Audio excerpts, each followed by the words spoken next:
So almost everyone has bought salary negotiation at one point or the other. I know I most certainly have. Today's video is going to be on salary negotiations. Let's get into it.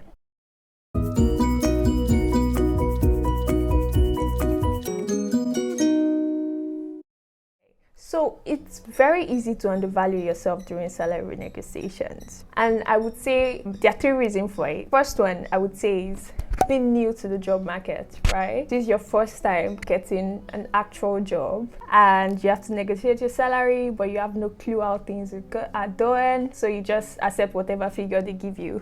The second one is fear of negotiating too high and losing the job as a result of that. I feel a higher percentage of people will fall into this category than any of the other two reasons. And the third reason, actually, strangely enough, is being too excited about the job offer, about the job. Like, you could never have imagined that you'll be getting this kind of job and you got it, and you're just like, I don't care, whatever they give me, like. You're just really excited about the job, you forget about everything else. Those are the three main reasons why people tend to undervalue themselves during salary negotiations. I would say for those three reasons, as valued as they may sound or feel in that moment, they're actually very invalid. So for the first one, which is you've been new to the job market, there are actually a lot of information out there for you to read up on, to know how to approach salary negotiations. For the second reason, fear, I would say if a company is making you an offer, it means you're valuable to them, right? What that means is they want you, and it will actually be a big disservice for them if they have to let you go, right? So you have no reason to fear negotiating too high. Also because of reason number one, you have all the information you need at your fingertip. With all the information at your fingertip, you'll be able to negotiate right. And I would argue that if right is high, then that's what your work is worth, right? That's the value of your work. So no need to be afraid of negotiating too high when it comes to salary negotiations. So for reason number three, I would say chill. Like, breathe, relax, right?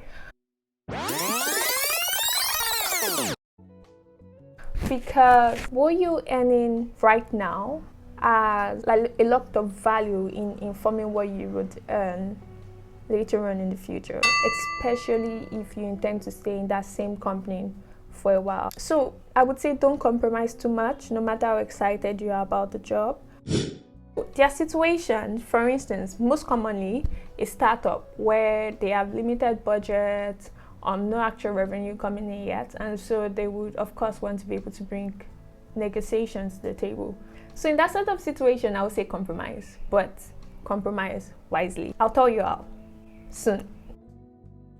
So, do you know what you should actually earn, or do you most often just call a random figure and whatever they say to your figure you accept?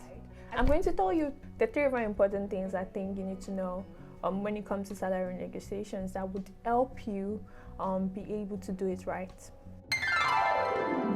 So the first step in knowing what your expected salary actually is to research your prospective employer's historical salary level.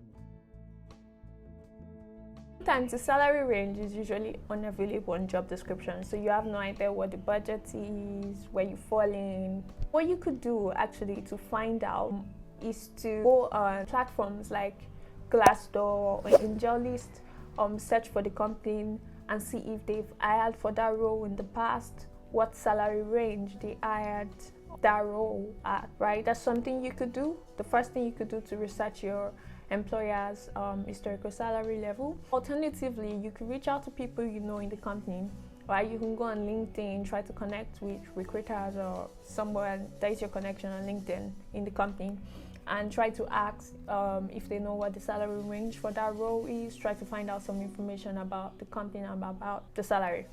The third thing you could do, if you can find, if it's a new role, for instance, and the company has not hired for that role in the past, you can find someone within the company that can give you that information. The third thing you could do actually is to look for roles within that company that's similar in levels or responsibility to yours, and try to find out what the salary range for that role was. Try to find out the salary range for that role and note that figure down.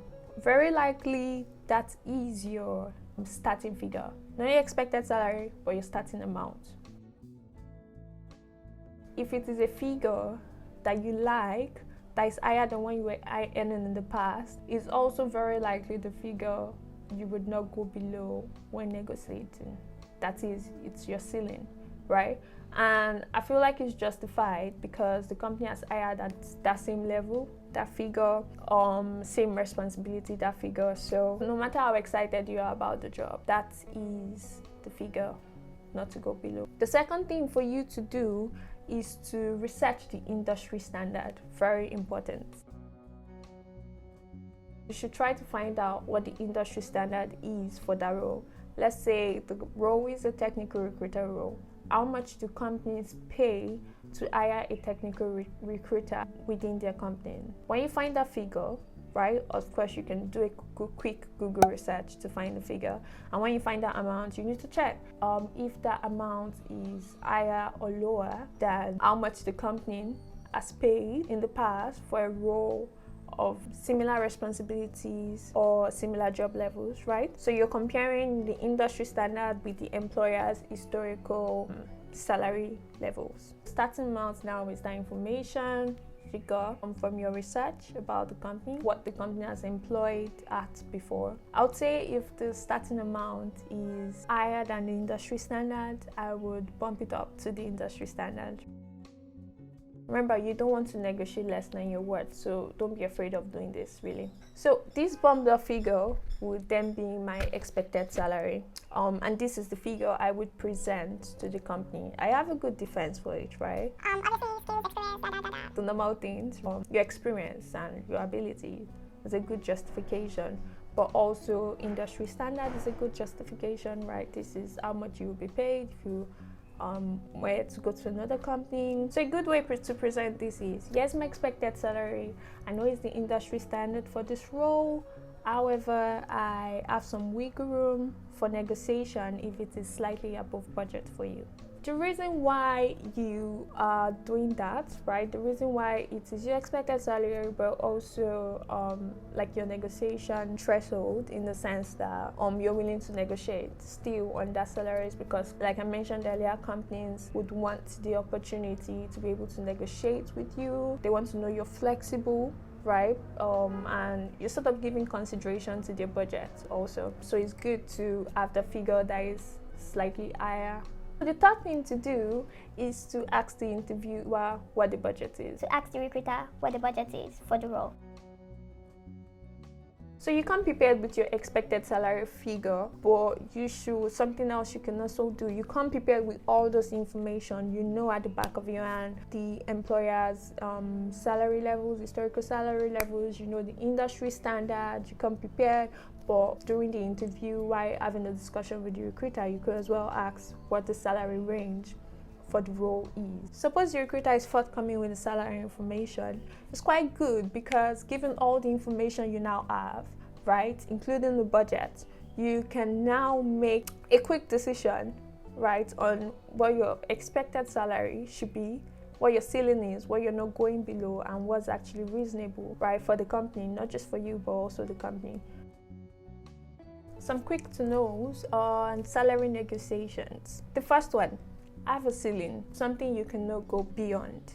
I would say this is your starting figure, right? This is the figure that is higher than what you were earning in your past role, and is something you're aware that the employer has paid in the past for jobs at a similar level or similar responsibility. The second thing, if you're going to compromise on money, always negotiate other benefits, and this is how you compromise wisely. Commonly, startups will offer you stock options, but even beyond that, there are other benefits like learning and development budget, health insurance. You can actually do a lot more research on this online and find out what sort of benefits will be interesting to you. So this is how you can present it to your employer. You can say, I can go a bit lower than this amount. Can I know what company benefits you provide as an alternative? I would appreciate having this or that. What are your thoughts about this? So you can say, I would appreciate having technology setup for remote workers, or you paying for a gym membership for me. What are your thoughts about this, right? So it's sort of like a conversation, right? You're, as opposed to like you saying, oh, you have to provide this and this for me unless I can go lower than the amount. You know, it's sort of like you want to hear their thoughts, these are your thoughts as well. You want to know what they think about it. So I hope these tips have been useful for you to figure out what your expected salary is, because I think that's like the starting point for salary negotiations, right? To know what you are worth, or your work is worth, I would say, and knowing what you shouldn't go lower than, no matter how excited you are about the job, and knowing how to compromise wisely, negotiating for benefits as well. I hope this has been useful for you. If it has, please like and share with your friends. This is my first video. I hope I'll be able to do more in the future. Please encourage me with your comments. Let's, put the YouTube algorithm to shame. And first, thank you, and see you in the next video. Bye.